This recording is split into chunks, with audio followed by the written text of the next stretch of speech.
CM ಕುರ್ಚಿ ಫೈಟ್ಗೆ ಶ್ರೀಗಳ entry ಆಗಿದೆ. ಡಿಕೆ ಶಿವಕುಮಾರ್ ಬೆನ್ನಿಗೆ ರಂಭಾಪುರಿ ಶ್ರೀಗಳ ನಿಂತರೆ ಸಿದ್ದರಾಮಯ್ಯ ಪರವಾಗಿ ಅಲೈ ದೈವ ಕಾರಣಿಕ ನುಡಿದಿದೆ. ಸಿದ್ದರಾಮಯ್ಯ ಬದಲಾವಣೆ ಅಷ್ಟು ಸುಲಭ ಅಲ್ಲ. ಮೊಹರಂ ಆಚರಣೆಯ ವೇಳೆ ಅಲೈ ದೇವರ ವಾಣಿ ಇದು. ಈಗಾಗಲೇ ಕಾಂಗ್ರೆಸ್ನಲ್ಲಿ ಸಿಎಂ ಕುರ್ಚಿ ಫೈಟ್ ನಡೀತಾ ಇದೆ. ಇದಕ್ಕೆ ಈಗ ಶ್ರೀಗಳ ಎಂಟ್ರಿ ಕೂಡ ಆಗಿದೆ. ಒಂದು ಕಡೆ ಡಿಕೆ ಶಿವಕುಮಾರ್ ಬೆನ್ನಿಗೆ ರಂಭಾಪುರಿ ಶ್ರೀಗಳು ನಿಂತಿದ್ದಾರೆ. ಕನಕಪುರ ತಾಲೂಕಿನ ಕೋಡಿಹಳ್ಳಿ ಹೋಬಳಿಯ ಸಿದ್ದೇಶ್ವರ ಸ್ವಾಮಿ ಬೆಟ್ಟದಲ್ಲಿ ನಡೆದಂತಹ ಕಾರ್ಯಕ್ರಮದಲ್ಲಿ ರಂಭಾಪುರಿ ಶ್ರೀಗಳು ಹೇಳ್ತಾರೆ, ಈ ಹಿಂದೆ ಏನು ಒಪ್ಪಂದ ಆಗಿದೆಯೋ ಅದು ಬಹಿರಂಗ ಆಗಲಿ, ಡಿಕೆ ಶಿವಕುಮಾರ್ ಅವರಿಗೆ ಉನ್ನತ ಸ್ಥಾನ ಸಿಗಲಿ ಅಂತ ಡಿಕೆಶಿ ಪರವಾಗಿ ಬ್ಯಾಟ್ ಬೀಸಿದ್ರು. ಅದರ ಬೆನ್ನಲ್ಲಿ ಈಗ ಸಿದ್ದರಾಮಯ್ಯ ಪರವಾಗಿ ಅಲೈ ದೈವ ಕಾರಣಿಕ ನುಡಿದಿದೆ. ಹಾಲು ಮತದ ಕೈಯಲ್ಲಿ ಅಧಿಕಾರ ಇದೆ. ಸಿಎಂ ಬದಲಾವಣೆ ಅಷ್ಟು ಸುಲಭ ಅಲ್ಲ. ಹಾಲು ಕೆಟ್ಟರೂ ಹಾಲು ಮತ ಕೆಡೋದಿಲ್ಲ. ಅಲೈ ದೈವದ ಕಾರಣಿಕ ನುಡಿಯುವುದು. ಗದಗದ ಕೌಜಗೇರಿ ಗ್ರಾಮದಲ್ಲಿ ದೈವ ಕಾರಣಿಕ ನುಡಿದಿದೆ. ಹಾಲು ಮತದ ಕೈಯಲ್ಲಿ ಅಧಿಕಾರ ಇದೆ. ಸಿಎಂ ಬದಲಾವಣೆ ಅಷ್ಟು ಸುಲಭ ಅಲ್ಲ. ಹಾಲು ಕೆಟ್ಟರೂ ಕೂಡ ಹಾಲು ಮತ ಕೆಡೋದಿಲ್ಲ. ಹಾಲು ಮತದ ಕೈಯಲ್ಲಿ ಅಧಿಕಾರ ಕೊಟ್ಟಿದ್ದೀರಿ, ಬದಲಿ ಮಾಡೋದು ಅಷ್ಟು ಸುಲಭ ಅಲ್ಲ, ಬಹಳ ಕಠಿಣ ಐತಿ ಅಂತ ದೈವ ಕಾರಣಿಕ ನುಡಿದಿದೆ. ಅಂತಾರ ಕೈಯಾಗ ಅಧಿಕಾರ ಸಿಕ್ಕೈತಿ. ಹಾಲು ಕೆಟ್ಟರು ಹಾಲು ಮತ ಕೆಡಂಗಿಲ್ಲ. ಹಾಲು ಕೆಟ್ಟರು ಹಾಲು ಮತ ಕೆಡಂಗಿಲ್ಲ. ಹಾಲು ಕೆಟ್ಟರು ಹಾಲು ಮತ ಕೆಡಂಗಿಲ್ಲ. ಅಂತಾರ ಕೈಯಾಗ ಅಧಿಕಾರ ಸಿಕ್ಕೈತಿ, ಕೊಟ್ಟಿರಿ ನೀವು. ಅದನ್ನ ಬದಲಿ ಮಾಡೋದು ಅಷ್ಟು ಸುಲಭ ಅಲ್ಲ, ಬಹಳ ಕಠಿಣ ಐತಿ. ಅವ್ರಾಗ್ಲೇ ವಾಲ್ಯ ಅಂತ ಬಿಟ್ರ ಇನ್ನೊಬ್ಬರಿಗೆ ಅಧಿಕಾರ ಹೊಕ್ಕೈತಿ. ನದಿ ಒಳಗ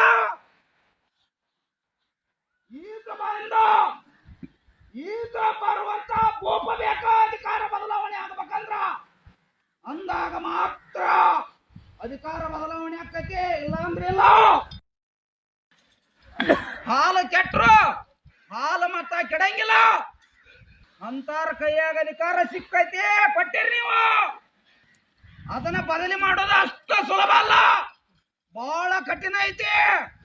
ಅವರಾಗ ಡಿ ಕೆ ಶಿವಕುಮಾರ್ ಅವರು ಪಕ್ಷಕ್ಕಾಗಿ ಅಧ್ಯಕ್ಷರಾದ ನಂತರ ಬಹಳ ಶ್ರಮಪಟ್ಟಿರುವಂಥದ್ದು ಈ ನಾಡಿನ ಎಲ್ಲ ಜನರಿಗೆ ಗೊತ್ತಿದೆ.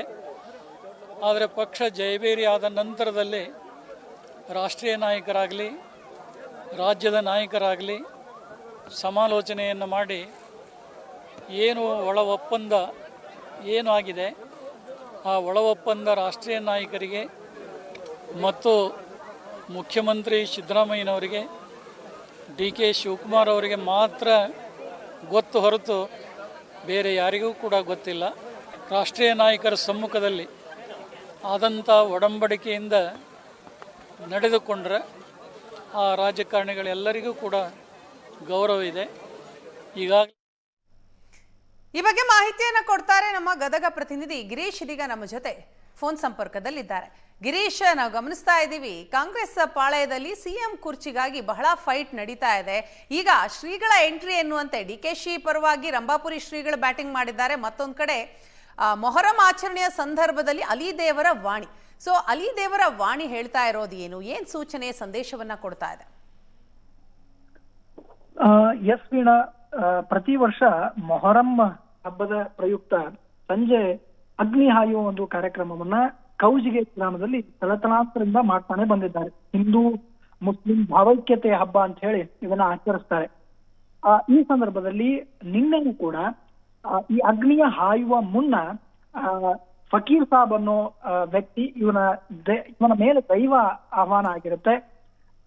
ಈತ ಈ ಕಾರಣಿಕವನ್ನ ನುಡಿದಿದ್ದು ಈಗ ಸಾಕಷ್ಟು ಚರ್ಚೆ ಆಗ್ತಾ ಇದೆ. ಕಾರಣ ಏನಂತಂದ್ರೆ ರಾಜ್ಯ ರಾಜಕಾರಣದ ಸಿಎಂ ಕುರ್ಚಿ ಬದಲಾವಣೆ ವಿಷಯ. ಇದರಲ್ಲಿ ಸ್ಪಷ್ಟವಾಗಿ ದೈವ ಕಾರಣಿಕದಲ್ಲಿ ಹೇಳಿರ್ತಕ್ಕಂತ ಅಲೈ ದೇವರು ಹೇಳುವಂತಹ ನುಡಿಗಳು ಯಾವುದೇ ಕಾರಣಕ್ಕೆ ಅಂದ್ರೆ ಹಾಲು ಮತದ ಅಧಿಕಾರದಲ್ಲಿದೆ, ಹಾಲು ಮತದ ಅಧಿಕಾರ ಅವ್ರನ್ನ ಕಸಿದುಕೊಳ್ಳಿಕ್ಕೆ ತುಂಬಾನೇ ಕಷ್ಟ ಆಗುತ್ತೆ. ಯಾವುದೇ ಕಾರಣಕ್ಕೂ ಅಂದ್ರೆ ನದಿಯಲ್ಲಿ ಈ ನದಿಯ ಒಳಗಡೆ ಈಜುವಂತಹ ವ್ಯಕ್ತಿ ಆಗ್ಬೇಕು ಅಂದ್ರೆ ತುಂಬಾ ಕಠಿಣವಾದಂತಹ ಸಂದರ್ಭದಲ್ಲಿ ಮಾತ್ರ ಬದಲಾವಣೆ ಸಾಧ್ಯ. ಇಲ್ಲದೆ ಹೋದ್ರೆ ಯಾವುದೇ ಕಾರಣಕ್ಕೂ ಹಾಲು ಮತದಿಂದ ಅಧಿಕಾರವನ್ನ ಕಸಿದುಕೊಳ್ಳಲಿಕ್ಕೆ ಸಾಧ್ಯ ಇಲ್ಲ ಅನ್ನೋ ಮಾತನ್ನ ದೈವ ಕಾರಣಿಕದಲ್ಲಿ ಹೇಳಿದ್ದಾರೆ. ಈ ಹಿಂದೆಯೂ ಕೂಡ ಗದಗ್ನಲ್ಲೇ ಕೋಡಿ ಹಳ್ಳಿ ಶ್ರೀಗಳು ಕೋಡಿ ಮಠದ ಶ್ರೀಗಳು ಬಂದಂತಹ ಸಂದರ್ಭದಲ್ಲಿ ಇದೇ ಮಾತನ್ನ ಹೇಳಿದ್ರು.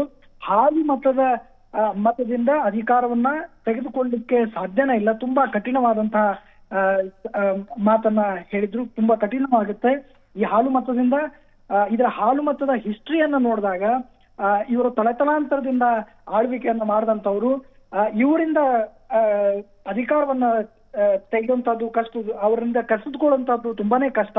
ಹಕ್ಕಬುಕ್ಕರ ಉದಾಹರಣೆಗಳನ್ನು ಕೂಡ ಕೋಡಿ ಮಠದ ಶ್ರೀಗಳು ಹೇಳಿದ್ರು. ಈಗಲೂ ಕೂಡ ದೈವ ನುಡಿಯಲ್ಲೂ ಕೂಡ ಈ ಹಾಲು ಮತದ ಬಗ್ಗೆನೆ ಒತ್ತು ನೀಡಿ ಹೇಳಿರ್ತಕ್ಕಂಥದ್ದು. ಹಾಲು ಮತದಿಂದ ಯಾವುದೇ ಕಾರಣಕ್ಕೂ ಅವರ ಅಧಿಕಾರವನ್ನ ಕಿತ್ಕೊಳ್ಳಿಕ್ಕೆ ಸಾಧ್ಯ ಇಲ್ಲ, ಅವರಾಗಿ ಬಿಟ್ಟಾಗ ಮಾತ್ರ ಸಾಧ್ಯ ಅನ್ನೋ ಮಾತನ್ನ ಈ ದೈವ ಕಾರಣಿಕದಲ್ಲೂ ಕೂಡ ಪುನರುಚ್ಚಾರ ಮಾಡಲಾಗಿದೆ.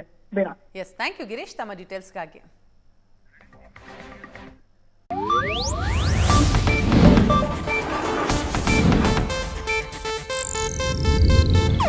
ಇದು ಏಷ್ಯಾನೆಟ್ ನ್ಯೂಸ್ ನೆಟ್ವರ್ಕ್ ಪ್ರಸ್ತುತಿ.